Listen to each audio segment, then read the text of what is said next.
Welcome to another episode of the State of the Nation Weekly Update, brought to you by Pace Car Rental. If you want to rent a car, Pace is the place to go to all around the country. So, we have a new analyst on the Weekly Update, and that is Jan Moganwa from Citizens. Jan, welcome to the Weekly Update. Thank you very much, Mike. Let's just talk about the week that was. The week that was. And the reason that I thought that you'd be a good person to get in here is that I know you've got quite extensive business experience. And to me, as far as the news goes, before we look at the elections, and let's not forget that we've still got a country that needs to run, has been some of the economic news. And that is the fact that within the last week, we've had the sort of surprising announcement by Shell that they are disinvesting from South Africa in what they call their downstream operation, which is their filling stations. And it's the same week that Anglo American seems to be for sale. What was most interesting about the Anglo American story was the fact that BHP, who made a bid for Anglo American, wants to buy Anglo American, but not their South African operation. So you've had two very, very significant pieces of news, which if one looks at, you don't have to look that hard, that seem to be quite negative towards the South African economy. What do you make of this news? Do you think we're better off without them? We don't need international investment. They can go to hell. Or do you think it's something that South Africa should pay heed of? Mike, it's met times, right? And as you say, we will talk about the politics. I'm really quite excited. I want to talk about the crisis in the ANC campaign. We're going to. The crisis in the MKP or MK party. And then, of course, we'll talk about the DA and the burning of the flag. But let's start where you started, right? So there is no doubt that we have to create an environment that is conducive for business. Capital will keep on voting, and is going to vote where it is welcome, right? There are some elements that we need to clarify. You correctly say Shell did not say they are leaving South Africa. Interestingly, that's how some of the media is reporting. Shell said we are exiting the downstream elements. I mean, there's still much big interest for Shell in the further exploration and other areas. But still, part of the reason why they're exiting the downstream is because this is continued to be a very hostile environment for people to do business. This is not just happening because of Shell and the big names. I mean, you cannot believe how many companies that used to do even some of the car parts here are moving elsewhere. Until we fix the country and make it sound like we welcome people here. Because at this point in time, we are acting like we've got all the options. The usual South African exceptionalism idea. We have a problem on our hands. Because the danger is, just to stay with the Shell example, is that you end up with a situation, for example, in the DRC, where mining companies will go set up a mining encampment where they fence it in with security guards around there. The executives helicopter in, they come in, they mine the hell out of the country, they take everything on a plane and away they go. And to that economy, barring a few security guards, there's no real economic impact. It's just a complete theft. But there is obviously a big school of thought, and I presume if anybody, for example, in the EFF is watching this or MK, they'd say, well, we don't need those foreigners in South Africa. And I think it's a question to ask. Do we need that foreign investment? Or do you think, we'll just start our own mining company? Well, I don't even know what that means, because the nature of being a developing country like we are is you import capital. You import buying power. So if you think about tourism is a way of importing spending power. You have to import that so that goes into the investment in your own country and your infrastructure that over time uplifts the country. So we cannot keep on saying, it's good for Shell to leave, it's good for this to leave. Who's going to be investing here with what resources? So the sooner we make it feel like you are welcome here as the owner of capital, the better. And at this point in time, we're not doing very well with that. We're not. And of course, in the back end, there's always the discussion around BEE, which seems to have been a trigger issue here. No, absolutely. So that's why, you know, sometimes there's some facts that are tricky. Like, so there's BE issues, and some of this relate very closely to the ANC. Right, as an empowerment partner through a particular vehicle, you can't discount those things. Those things are always going to play out. But remember, if you are a company like Shell, you are going to be saying, downstream stuff are more difficult for me to secure. Yeah. So if I'm running fuel stations and all of that and whatever, that's hard. Yeah. But if I stick to the refinery and all of that, I can get there, right? What's next? Is it mining companies? You know, you spoke about the mining deal. That's, again, these are decentralized operations that are going to start to become very expensive for someone to continue to invest in security in addition to what you're already paying in taxes. It's not sustainable. Now, South Africa is obviously distracted by the election, right? South Africa is obviously distracted by the election. So an issue like what we're discussing hasn't kind of got some of the airplay that it would have got. But the South African economy is in a terrible state. Do you think that whatever the outcome is of the election, that anything's going to be done about this? There is not, Mike, I argue that the politics of South Africa are childish. They are like extremely childish. So the conversation that we need to be having, we are not having.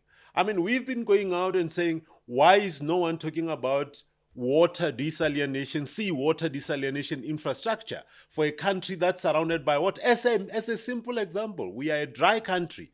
But that's too mature conversations for South Africa. We are childish. The obsession is with how do we split whatever is left. Yeah. You know, I've been going around quoting the Bible, and I'm not even a big Christian, but I've been quoting, you know, Matthew 27 verse 35, which says, you know, as Jesus was dying, they were gambling on his clothing, the only possessions he ever owned. Now, I say that because it just seems like the obsession going into politics is how do we split what's left. Yeah, that's sad. Yeah, and there's an obsession with the past. Absolutely, you know, and very much, you know, the reality is that that we're living in the present, and our children are going to live in the future. So perhaps we should not vote for people that are only obsessed with the past, but perhaps look to the future. But let's move on to the next big thing, which is some of the turmoil. Let's turn our attention to the politics. Jeez, you want to talk about the past, Mike? So the ANC is in deep crisis. This has been the messiest elections campaign. It has been the messiest election, but right now, as we sit, some of the polling companies are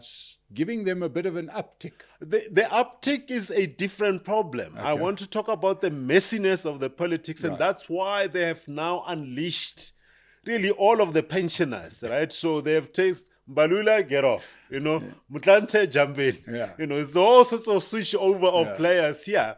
But that is actually a concern, that if the ANC finds itself where it has to rely on these pensioners to try and resonate with society, these people are not going to be involved in the running of South Africa post-elections. So what is being said about the current leadership? You know, so that is a massive problem. The campaign has been in shambles. Interestingly, you know, companies that do outdoor advertising, whatever, they gambled on a massive peak season of spending by the ANC. They have not seen that. Today, you can get some of these billboards for, like, say, 20 to 30% what you'll normally pay. That's a mess. It doesn't augur well for South Africa, because we think post-elections, I mean, ANC will still be a sizable, even at 35 or 40%, that will still be the largest party in the country. You can't ignore them, right? But I am worried about what type of leadership are we going to have, because if those leaders were strong enough, they would be the ones leading the campaigns. Now, Jan, what is it telling you about what's going on inside the party? I mean, is it sketching a picture for you? Because I must admit, I'm possibly more confused now than I was before the election campaigning started. The party is in a deep mess, right? So you must also understand that, you know, patronage and influence on what happens in government at a local level, at a provincial level, that's essentially how ANC used to take care of itself, right? their pot is drying up, right? You can only increase levies and municipal fees so much. At some point, you're going to be spending much of your money on debt collectors, right? So the pot of money that is available is getting smaller. The other interesting challenge with the ANC is, for the first time, it is going into elections less certain about outcome. So the investors, I call them gamblers, the investor that used to put money into elections expecting to get it the other side, now they are no longer so certain, right? So the money that should have gone into the elections kitty is not coming in. Right. And what we are going to be dealing with is essentially, there is no retirement package at the ANC. Yeah. So essentially, people are starting to say, hold on, I can see what's going on here. I don't even know if I'm secure, so I better start taking care of myself. Yeah, and obviously it's playing into what, for the last couple of editions of the weekly update, we've called it a lackluster campaign by the ANC, but I think that is starting to be too kind to what it is. It's starting to be too kind, but tough questions, Mike, have to be asked of opposition. Yes. Because at the time the ANC is at its weakest at any point in history, you would think there is some mature, option, credible, that comes out and sees the moment. Yeah. And unfortunately, that has not been forthcoming. Yeah. Now, similarly, MK Party, a couple of weeks ago, we had Prince Mashele here saying, and this was before Khumalo was fired by Jacob Zuma, we had Prince Mashele saying, when I said to him that perhaps MK was expecting a few people to come across from the ANC, and it hasn't happened, and he said, no, he put me straight, and he said, hang on a second, this is a Zuma family project. Yeah. And in fact, he doesn't want other people there because he wants to run this for the benefit of himself and then his children thereafter. Yeah. And subsequently it exploded and they fired Khumalo, and now it seems like Khumalo's trying to fire Zuma. He's trying to fight back. And the ANC wanted to haul them into an... It's a monumental mess. I was talking to a friend who's based in Zim, because in South Africa, we usually say that, 30 years of liberation movement. And I try to do the maths. I'm like, when did the liberation movement come into power in Zimbabwe? 1980, right? That's a good 40 to 45 years. Yes. I said, hold on. We are betting on a change at 30 years. Why is ZANU-PF still, in power? And he said there's one simple thing. Anyone who has tried to challenge ZANU-PF by breaking away from ZANU just opened themselves up for people being planted inside that option. Right. So what has been destabilizing MDC has been deliberate planting of people inside the MDC to destabilize it, right? So I think it might be that that's what we are dealing with here. I was one of those people who said, I see MK coming up at around 15%. I've always made it clear, MK is not a serious party. Everyone who's trying to assess it as a serious party is actually missing the entire point. MK is a bargaining chip. It's a fed. There is no one who's intending to run it post-elections. The idea behind MK is people have been kicked out of the ANC and they want to come back to the negotiation with the ANC with some bargaining power. So the idea was, let's go into elections, let's get a big chunk, let's call it 15%. But with a 15% cut out of the ANC, now I can go to the ANC and say, let's talk. That's what the MK is for. There is no plan of a party further down and all of that. Just if we can just go back to that thinking, Jan, do you think it was ever really likely? Do you think those people in the ANC would ever want a Zuma faction back inside the ANC? You see, they might not have wanted it, but you remember we are getting into a point where the ANC is going to need friends by necessity, not by choice. And, we can talk about the track record of the DA, should they be a partner and whatever, but there's a lot more alignment in terms of operations and all of that between ANC and MK. When it really comes to bear, when the new, I call it the ANC United, has to make choices between good governance and just loyal friends or friends we know, I think they are going to choose friends we know. Talking about friends they know, the friends they know also a breakaway party is the EFF. Absolutely. EFF seem to have gone a little bit quiet in the last little. We're talking micro sessions here. This is the weekly update. Yeah. They themselves, by all measure, are not progressing into this gentle collapse of the MK already. Listen, you would think, I mean, you have said this so many times on your shows, that for the young country with the problems we have, you would think it would be obvious that EFF will be at 40%, 50%, but it's not. So South Africans are clearly engaging with the EFF on caution. You know, last time I was here, some of the comments from your viewers were, this is an ANC guy. I think today they are about to call me the EFF guy. It is actually quite sad that given the crisis in the major parties now, EFF is starting to look like an adult because it is essentially the party of the, let's call it the top four if we include MK. So ANC, DA, EFF, MK.